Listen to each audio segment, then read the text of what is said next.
Princess Lyra stood on the high balcony of Valastra's royal palace, looking across the shining silver towers of her home world. The sky glowed in soft colors, shifting gently from blue to violet, and airships floated like quiet lanterns above the city. It should have been a peaceful moment. It should have been a morning where she felt safe and calm. But her heart felt heavy, her breath tight, and her hands cold. She knew today, her entire life was going to change. A small sound came from behind her, the soft steps of her personal maid, Mira. The woman had raised Lyra since she was a child, and she knew every little expression on her face. "Your Highness." "The king is waiting," Mira said in a gentle voice. Lyra did not answer. She kept her eyes on the sky, as if she could avoid everything, simply by staring at the distance. Mira took a step closer. "I know you are scared," she whispered. "But running away from the meeting will not change what the king has decided." Lyra closed her eyes for a long moment. "I am not scared of the meeting, Mira," she said quietly. "I am scared of the future he wants for me." This time, Mira did not know what to say. She only bowed her head and moved aside so Lyra could walk toward the main hall. The corridors of the palace were filled with soft, glowing patterns on the walls. Servants moved quickly, preparing for the arrival of the human commander. Everyone had heard the news. The entire palace was whispering the same name, Commander Jace Rowan. Every hallway carried stories about him, stories of battles, victories, and impossible missions he had survived. Humans were known as one of the toughest species in the galaxy, but Jace was in a league of his own. Some called him dangerous, others called him unstoppable. Many said he was ruthless in battle. Lyra heard these rumors every day, and each story made her heart sink deeper. When she entered the throne room, her father, King Valoran, stood beside a group of advisors. He smiled when he saw her, but his eyes showed worry. He loved his daughter dearly, but today he looked like a man carrying too much weight on his shoulders. "My daughter," he said. "Thank you for coming." He dismissed the advisors with a wave of his hand, leaving only the two of them. The large hall fell silent, and the air felt heavy. Lyra walked slowly toward him. "Father," she said, her voice barely steady, "please tell me you changed your mind. Thank you for watching. Relling to that. President the Mintrier. To grab to down relling this." Lyra walked slowly toward him. The king sighed deeply. "Lyra, I have thought about this for many nights. I have looked for every other option. I have tried to find another way to protect our world, but there is no other way." He placed a hand over his heart. "The enemy alliance grows stronger every day. Our people are in danger. We stand alone." Lyra felt fear twist inside her. "But why a marriage? Why me? Why him?" "Because humans do not join alliances easily," the king explained. "They trust loyalty and personal bonds more than treaties. Commander Jace Rowan is respected by many worlds. If he becomes part of our family, Valastra gains protection that no fleet can break." He looked into her eyes. "He is not coming here to own you or harm you. He is coming as an ally. He is coming as an ally." Lyra took a shaky breath. "Allies do not require marriage, father." "No," the king agreed softly. "But wars do." Her heart broke a little. She could hear the truth in his voice. He was not forcing her because he wanted to. He was forcing her because he believed this was the only way to save their people. She whispered, "Father, please, not him." The king's face softened with sadness. "I know you are afraid of him, my child.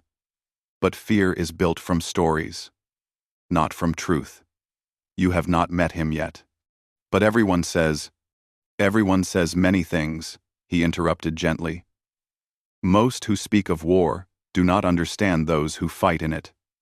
He placed a hand on her shoulder. "I have spoken with human ambassadors. They say Commander Jace is not cruel. He is strict, disciplined, And serious. Yes. But he is not the monster the rumors describe. He is loyal. He is protective. And he does not break his word. Lyra wished she believed him. But fear continued to cloud her heart. Mira appeared at the door again. Your Majesty, the human ship has arrived. The ground under Lyra's feet felt suddenly unsteady. Her father squeezed her hand to give comfort, but she barely felt it. The hall doors opened, and a blast of cooler air entered the room. The steps of guards echoed across the floor as they escorted the guest toward the throne. Commander Jace Rowan walked into the hall. Lyra had seen humans before, but he looked different from all of them. Tall, strong, and standing with the silent confidence of a man who had survived many dangerous days. His armor was dark blue with silver edges. It wasn't decorated like a trophy. It was practical, worn, and scratched in places as if he had shielded others from harm more than once. His expression was unreadable. Not angry, not cold, just calm. His eyes scanned the room quickly, taking in every detail, as if analyzing the safest exits, the guards, the structure of the walls. He looked like someone built for protection, not intimidation. The king stepped forward. Commander Rowan, welcome to Velastra. Jace bowed his head slightly. Thank you, Your Majesty.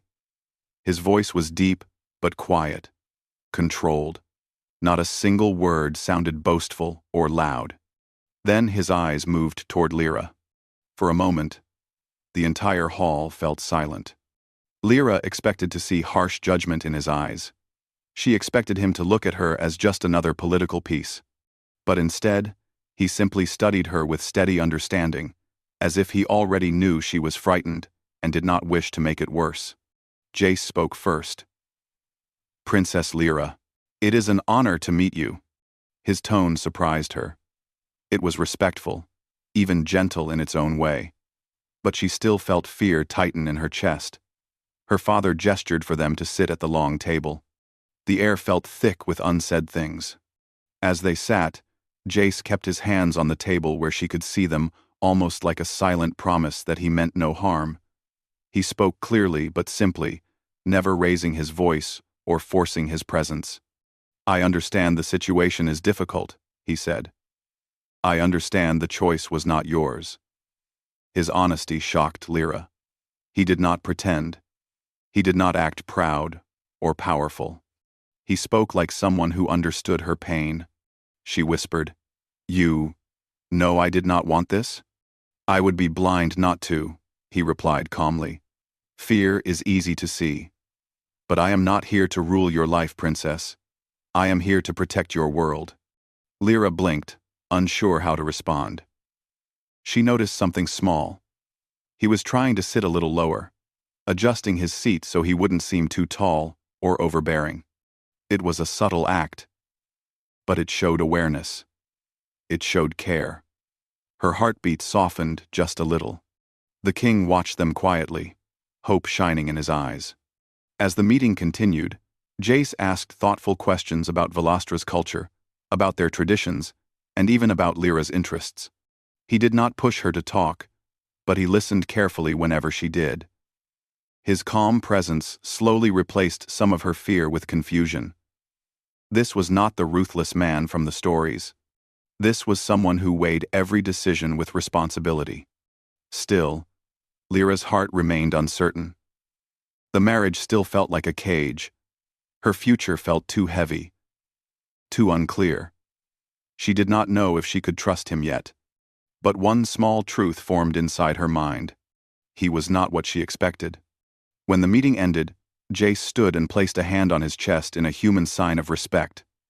Princess Lyra, he said, I will not force trust. But I hope, in time, you will see who I truly am. Lyra felt a strange mix of fear and curiosity. For the first time since the announcement, she wondered if the stories were wrong. She wondered if her father was right. And she wondered who Commander Jace Rowan truly was beneath the armor, beneath the silence, beneath the weight of the galaxy's expectations. Princess Lyra woke the next day with a mix of thoughts running through her mind. Sleep had not come easily. Every time she closed her eyes, she remembered the moment Commander Jace Rowan entered the throne room. She remembered his calm voice, his controlled movements, and the surprising lack of hardness in his expression. He was nothing like the frightening stories she had heard since childhood. But fear does not disappear in one day. It stays like a shadow, until trust slowly pushes it away. Lyra washed her face and tried to steady her breathing. Mira entered with a tray of light breakfast and placed it on the small table beside the window. "You didn't sleep well," Mira observed with a soft frown. "I tried," Lyra whispered, sitting on the edge of her bed. "My mind kept replaying everything. Signed, drown, doing this, everything. Or someone?" Mira asked, her tone playful but gentle. Lyra looked down quickly, embarrassed.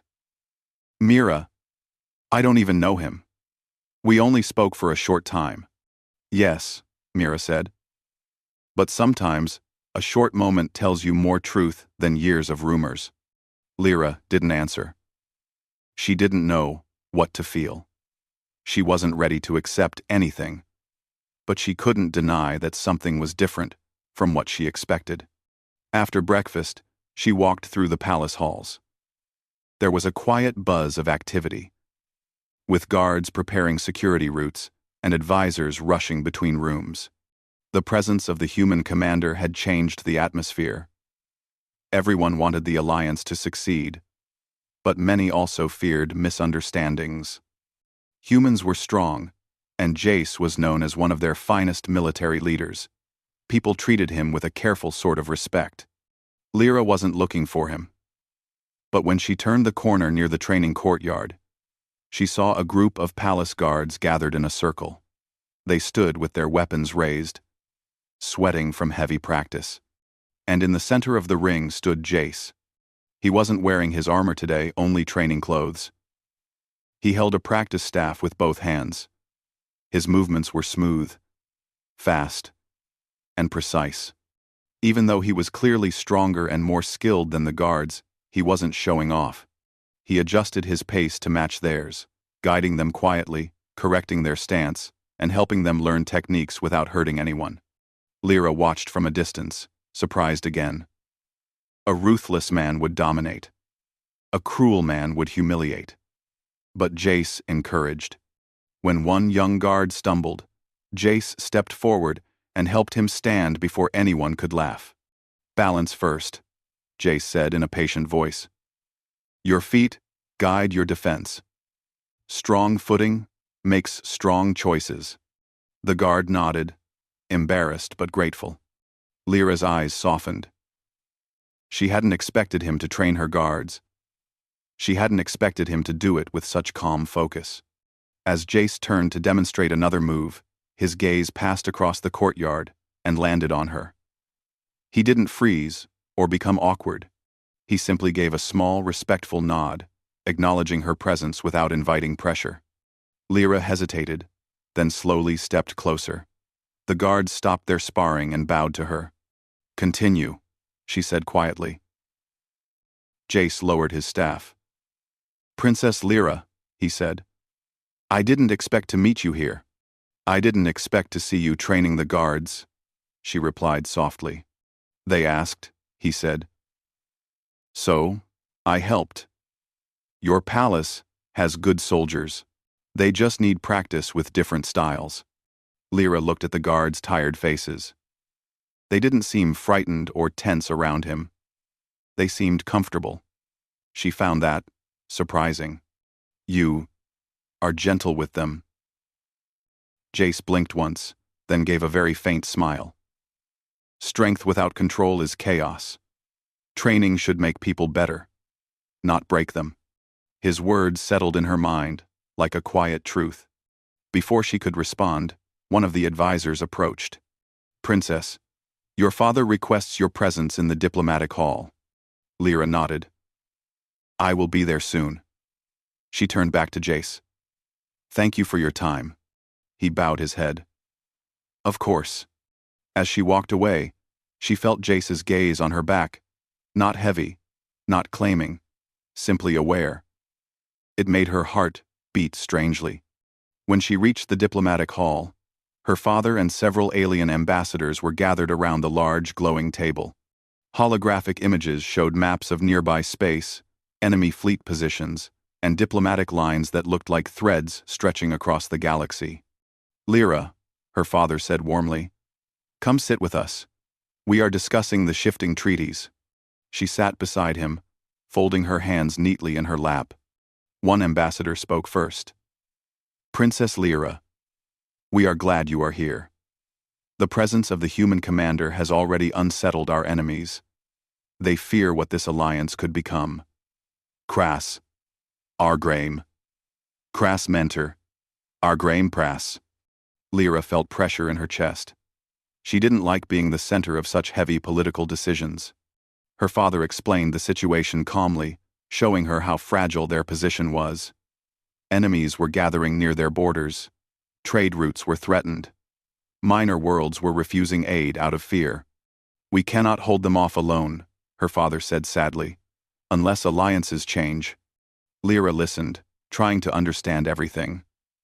But her mind drifted again to Jace, the way he moved, the way he spoke, the way he chose calm over intimidation. Was she wrong to fear him so much? After the meeting, she walked through the gardens to clear her mind. The air was warm and carried the scent of flowering trees. The gentle sound of water flowing through fountains soothed her heart. She thought she was alone until she heard steps behind her. She turned and found Jace standing a respectful distance away. "May I walk with you?" he asked quietly. Lyra hesitated, then nodded.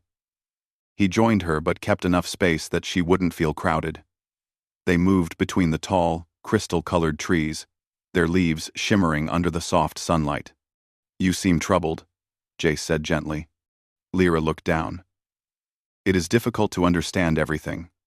My father tells me this alliance is necessary, but it feels like my life belongs to a future I cannot choose." "I understand," Jace said softly. "Your freedom matters. Your thoughts matter. You should not feel trapped." Lyra glanced at him. "Then why did you agree? You know I did not want this marriage." Jace took a moment before answering. "Because the galaxy is changing, and many innocent people will suffer. If these alliances fall, if I can prevent war by standing at your side, I will do it. Not because you owe me anything, not because I want power, but because someone has to put themselves forward." She had no reply. She only felt the sincerity in his voice. "Princess," he continued carefully, "I know you see me as someone dangerous. You have heard stories. I cannot erase those, but I hope you will judge me by your own eyes, not by rumors." Lyra took a deep breath. "You are not what I expected." "What did you expect?" he asked, not offended, simply curious. "I expected someone who would treat me like a political object," she said honestly. "Someone who would come here thinking he owned my future." "And do you still think that?" Jace asked quietly. She looked at him fully for the first time. His expression was calm, open, patient. He wasn't demanding an answer. He was simply waiting. "No," she said softly. "Not anymore." A quiet moment passed between them. Lyra's heart felt lighter than it had in days. Jace broke the silence first. "I do not want to be a fear in your life, Lyra. If trust takes time, I will wait. If distance makes you comfortable, I will give space. If you ever feel uncertain, I will listen. I will not force anything." The honesty in his voice felt like a warm light. As they reached the garden's edge, a soft alarm sounded from Jace's wrist device. He glanced at it with a small nod. "A security update," he said. "There are signs of unusual movement near your star system. I will join the palace guards to plan defense routes." Lyra felt a quick flash of fear. "Is there danger?" "Not yet," he reassured her. "But your world is under threat. We must be ready." His protective tone sent a strange warmth through her. "Be careful," she whispered. Jace turned to her with a gentle, steady look. "Always." He bowed slightly and walked away toward the training grounds. Lyra stood there alone, her heart filled with emotions she didn't fully understand. Trust was not complete yet. Fear had not fully vanished. But for the first time, she wondered what kind of bond could form between two souls from different worlds, one a princess of peace, the other a commander built by war. And she wondered how far he would go to protect her people and her. The next 2 days passed in a strange mix of tension and quiet preparation. The palace looked peaceful on the outside, with its glowing towers and calm gardens, but inside the atmosphere had changed. The advisors spoke in worried whispers. Guards doubled their patrol routes. Every screen and hologram displayed small warning signs of unusual starship activity near Valastra's borders. Princess Lyra felt the shift in the air. She sensed the growing fear in the servants, in the guards, even in her father. Something was coming. Something big. And while the palace tried to keep everything calm for the citizens, the truth was that danger was already moving toward them. Jace spent most of his time with the palace defense teams. Lyra saw him only in short moments crossing the halls, speaking with officers, studying maps, and giving sharp but steady instructions. He carried himself with quiet purpose, never wasting a second. Yet every time their eyes met, he gave her a small nod, like a silent message telling her she was safe. Lyra tried not to follow him with her eyes, but she did. She tried not to worry when he placed a hand on his communicator, but she did. And she tried not to feel something warm when he looked back at her, but she did. She stood in the balcony garden one morning, watching the soft clouds drift across the sky. Mira approached her with a worried expression. "Your Highness, the defense teams have been active since dawn. They do not want to worry you. But I heard some officers say, enemy fleets may be closer than expected." Lyra's blood turned cold. "They think an attack is coming?" Mira hesitated. "They think it is possible." Lyra gripped the balcony railing. "Where is Commander Jace?" "On the command floor," Mira said. "He has been there for hours." Lyra felt a pull inside her, an instinct she didn't fully understand. She wanted to see him. She wanted to know what he was doing, what he was planning, and why her heart felt so heavy at the thought of danger approaching. She thanked Mira and walked quickly through the palace corridors. When she reached the command center, 2 guards immediately moved aside for her. Inside, the atmosphere was tense but organized. Screens showed the outer space around Valastra, and officers rushed between stations, speaking in low but urgent voices. Jace stood at the main screen, arms crossed, his expression calm but focused. When he heard her steps, he turned. "Princess Lyra," he said softly. "I didn't expect you here." "I wanted to know what is happening," she replied. "No one will tell me clearly." Jace stepped closer so she could see the screen better.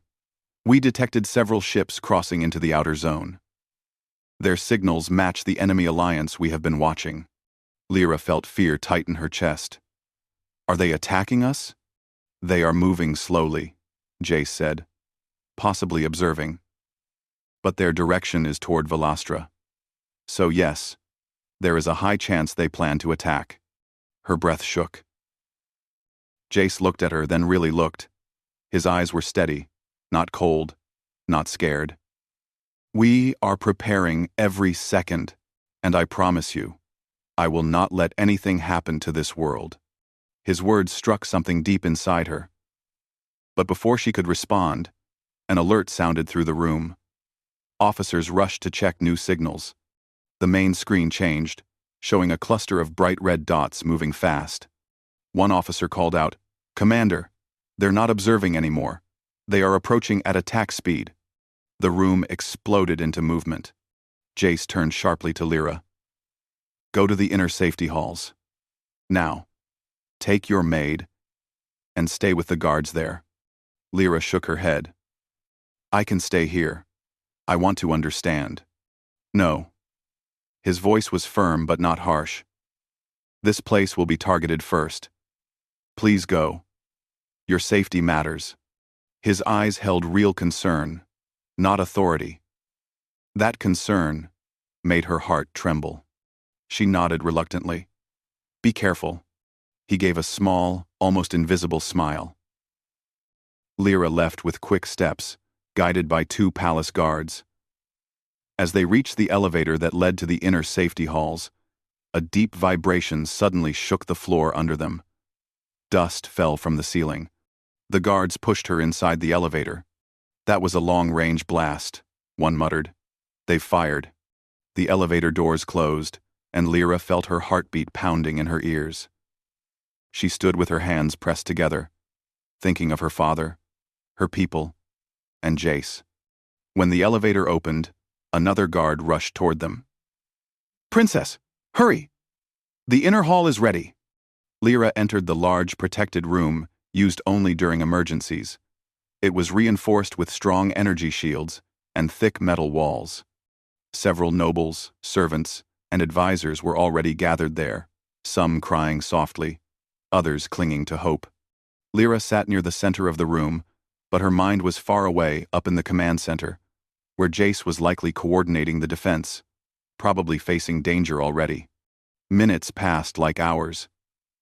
Explosions thudded through the walls, soft but frightening. The lights flickered. Children cried. Servants prayed. Lyra closed her eyes and tried to stay calm. But every soft shaking reminded her that Jace was out there, risking everything. Suddenly the ground shook so violently that people screamed. The lights dimmed and returned. The main guard shouted for everyone to stay low. Lyra held the edge of a bench tightly. A second explosion followed, louder, closer, sharper. The room turned silent with fear. Then the guard at the door shouted urgently, "Princess Lyra, move! A breach has been detected in the eastern palace wing. The shockwaves might reach here." Before Lyra could even react, a violent tremor tore through the room. The floor tilted. Decorative panels fell. Dust filled the air.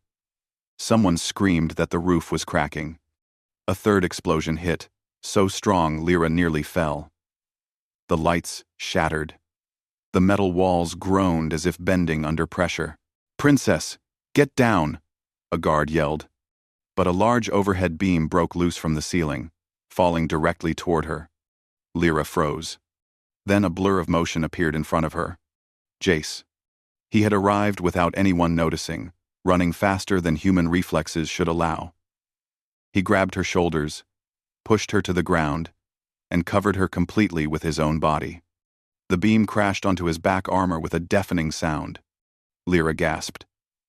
The weight should have crushed him, should have broken him. But he held firm, gritting his teeth, keeping her shielded. The guards rushed to lift the debris off him. When they pulled the beam away, Lyra saw him kneeling above her, his armor dented, dust covering his hair and shoulders. "Jace," she whispered in shock. "Are you hurt?" he asked, ignoring his own pain. She shook her head, tears forming. "You just risked." "I promised I would keep you safe," he said softly. He helped her stand, but she saw him wince slightly. The beam had hit him hard. Even with armor, the force was enough to bruise or injure him. "You're back," she began. "It's nothing," he said quickly. "We need to move. This hall is no longer safe." He signaled the guards. "Take everyone to the lower shield bunker. Now." The people obeyed, hurrying toward the next corridor. Jace placed a steadying hand on Lyra's arm. Lyra, I'm staying with you," he said. "I won't leave your side." Lyra felt warmth spread through her chest. Not fear, not doubt, just warmth. His presence made her feel safe in a way she hadn't expected from anyone. As they moved through the crumbling hallways, the palace shook again and again. Pieces of the ceiling fell. Fires sparked in distant corners. Guards shouted directions. But Jace stayed close, guiding her, protecting her from falling debris. pushing obstacles aside with his bare hands when needed. When they finally reached the lower bunker, the heavy doors sealed behind them with a metallic thud. The room was safer, quieter, and reinforced with shields. Lyra turned to him, her eyes filled with emotion she could no longer hide. "You protected me again," she whispered. "You could have been hurt. You almost were." "Ride." Jace spoke calmly, like it was the simplest truth in the universe. "Your life is precious. Protecting you is never a burden." Lyra's breath caught. She felt her fear melting, replaced by something deeper: trust, gratitude, and a gentle warmth she hadn't expected to feel for him. He bowed his head slightly. "I told you, I am not here to control your life. I am here to stand between you and danger." Her voice softened. "I believe you now." Jace finally allowed a small, tired smile to appear on his face. It was the first time she had seen him smile so openly. It made her heart feel strangely light. Outside, the battle raged on. Inside, Lyra finally understood that the man she once feared, the man she begged her father not to choose, was the one willing to risk everything for her. For the first time, she wondered what their bond could become, and what he truly meant to her now. The lower shield bunker was quiet compared to the chaos above, but the tension inside was thick. The lights hummed softly, and the strong metal walls glowed with a faint protective energy. People sat on benches, whispering prayers, or comforting one another. Lyra stood near the center, her heart still racing from what had happened. Jace was only a step away, watching the entrance with sharp attention, making sure no danger got through. Lyra couldn't stop thinking about the moment he threw himself in front of her. The weight of the falling beam, the sound of the impact, his steady voice asking if she was hurt. Everything replayed in her mind, like a memory carved in stone. She looked at him now, standing tall even with the dents in his armor and pain hidden behind his controlled expression. He looked tired. He looked like someone carrying the weight of everyone's safety on his shoulders. But he was still there, still protecting, still calm. After several minutes, her father entered the bunker with 2 guards. His usually strong face looked worn, but when he saw Lyra standing unharmed, relief washed over him. He pulled her into a tight embrace. "My daughter, thank the stars you're safe," he whispered. Lyra hugged him back, tears forming again. "Father, the palace, it was falling apart." "I know," he said softly, "but you are alive. That is what matters." Jace stepped back, giving the king space. Yet he remained alert, scanning the room for signs of danger. When the king pulled away from Lyra, he turned to Jace. "I heard what you did," the king said, his voice full of gratitude and something deeper respect. Jace shook his head once. "It was my responsibility, Your Majesty." "No," the king said firmly. "You did more than duty. You risked everything." Jace didn't answer. He simply bowed his head in acknowledgement, avoiding praise. Lyra watched him quietly, feeling another wave of warmth fill her heart. The king turned toward his advisors to give urgent instructions, leaving Lyra and Jace alone for a few moments. Lyra stepped closer to him, her voice soft. "You are injured, aren't you?" she asked. Jace shook his head. "I've taken worse hits." "That is not an answer," she said gently. "Does it hurt?" He paused. For the first time, he didn't hide his exhaustion. He exhaled slowly. "Yes," he admitted quietly. "But I am fine enough to keep going." Lyra's eyes softened. "You shouldn't have to fight alone." "I am not alone," he said, glancing around. "Your people fight for their home. I fight with them." Before they could continue, a loud beep echoed through the bunker. A communication officer rushed to the front of the room. "Commander Rowan," he called. "The enemy fleet is retreating. Our forces, with help from the humans stationed near the border, are pushing them back. A wave of relief swept through the room. People sighed, cried, or hugged loved ones. The king raised his hands to calm the noise. "Are we safe?" he asked urgently. "Not fully," the officer replied. "But the main threat has been pushed away. The enemy has paused their attack. They are withdrawing for now." Jace stepped forward. "Show me the live feed." The officer projected a hologram. Bright blue lights marked Velastran ships. Solid white and silver marked human reinforcements. Red marks enemy fleets were pulling back into the far shadows of the star map. "We will need to be cautious," Jace said. "They may strike again once they recover. But for now, the danger is reduced." Lyra exhaled for the first time in what felt like hours. The tension in her shoulders faded slightly. The king looked at his people. "We will remain in the bunker until the palace has been secured. Everyone, keep calm." People nodded. Some sat down again. Others whispered prayers of thanks. The worst of the storm had passed, but a heavy stillness lingered as they processed everything. Lyra turned to Jace again. "You saved so many lives today, not just mine." Jace met her eyes. "I am only one part of the defense. Your father, your guards, your people, they all fought to protect their home. But you," Lyra whispered, gently touching the dented part of his armor. "You protected me, without hesitation." His breath caught for a moment before he spoke. "I told you before, I will always stand between you and danger." Lyra felt something shift inside her chest, something she had been resisting but could no longer deny. Fear had left her heart completely. All that remained was trust. Deep, warm, steady trust. As the hours passed, the bunker slowly calmed. The king discussed rebuilding plans with his advisors. Children finally fell asleep in their parents' arms. Guards rotated shifts at the door. "When we getting to face one place / Jace remained beside Lyra the entire time. Not because duty demanded it, but because he wanted to ensure she never felt alone in that tense quiet. Eventually, an officer arrived with news. "Your Majesty," he said respectfully, "the palace has been secured. Several areas are damaged, but safe paths have been cleared. You may return to the upper levels." The king nodded and turned to Lyra. "We should return. There is much to assess."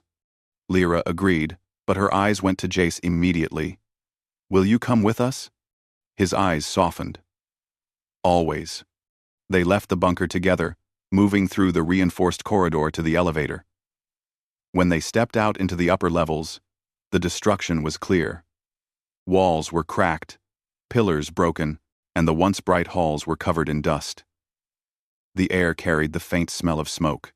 Lyra felt her heart ache. This was her home. Her childhood memories were in these walls. Jace noticed her sadness. He placed a gentle hand near her elbow, guiding her around fallen pieces of ceiling. "We will rebuild," he said softly. "This place will be whole again." She nodded, comforted by his steady presence. As they walked through the palace, people bowed deeply to Jace. Word had spread of how he shielded the princess and commanded the defenses. Each bow looked like a sign of gratitude, not fear. Jace returned each gesture with respectful nods. Finally, they reached the royal chamber hall. Half the windows were shattered. Only a few glass pieces remained. Lyra stood there silently, looking at the broken space where she used to watch sunrise. She felt both sadness and hope. Jace stepped beside her. "When we rebuild," he said gently, "you should design this room the way you want it. Make it brighter, stronger." Lyra looked up at him. "You speak like someone who plans to stay." Jace hesitated. "This alliance, this agreement, was made for the survival of our worlds. I accepted it for the same reason." "I know," Lyra said softly. stepping closer. But after what happened today, after everything you showed me, I want to ask you something honestly. Jace turned fully toward her, attentive and calm. Ask. Lyra's voice was quiet and steady. Did you ever imagine a future where you and I could choose this bond, not because of politics, but because of trust? Jace froze. For the first time, the strong human commander looked truly surprised. His lips parted, his eyes softened, and a quiet breath left his chest. He spoke in a low voice. Princess, I would never force such a choice. I only wanted peace for your world. I only wanted peace for your world. I would never force such a... I know, she whispered. But I am not asking because of duty. I am asking because today you showed me your heart. You protected me without hesitation. You listened to me. You respected me. You fought for people who were strangers to you. She looked into his eyes, her expression clear and sincere. I see who you are now. And I choose this alliance. I choose you. Jace stared at her for a long, quiet moment, as if trying to understand if her words were real. Then, slowly, a warmth spread across his face. Not a wide smile. You honor me more than you know, he whispered. Lyra felt a soft joy rise inside her. Not sudden, not overwhelming, just gentle, certain, and peaceful. The king approached them, noticing the way they looked at one another. For the first time since the war started, hope filled his eyes. Then the ceremony will not be a political act, the king said softly. It will be a true bond. Jace bowed his head. I will protect this world as my own, and I will honor your daughter, always. Lyra felt her father place a warm hand on her shoulder. You made your own choice, my child. That is all I wanted for you. The palace around them was broken, but their future was no longer uncertain. It was steady, like Jace's presence, warm like Lyra's growing trust, and bright like hope rising from the ruins. As the sun began to rise beyond the shattered windows, Princess Lyra and Commander Jace Rowan stood together, not as strangers forced by duty, but as two souls choosing the same path. The galaxy would remember this alliance, not as a treaty of fear, but as a bond built from courage, trust, and a human who showed the true strength of his heart.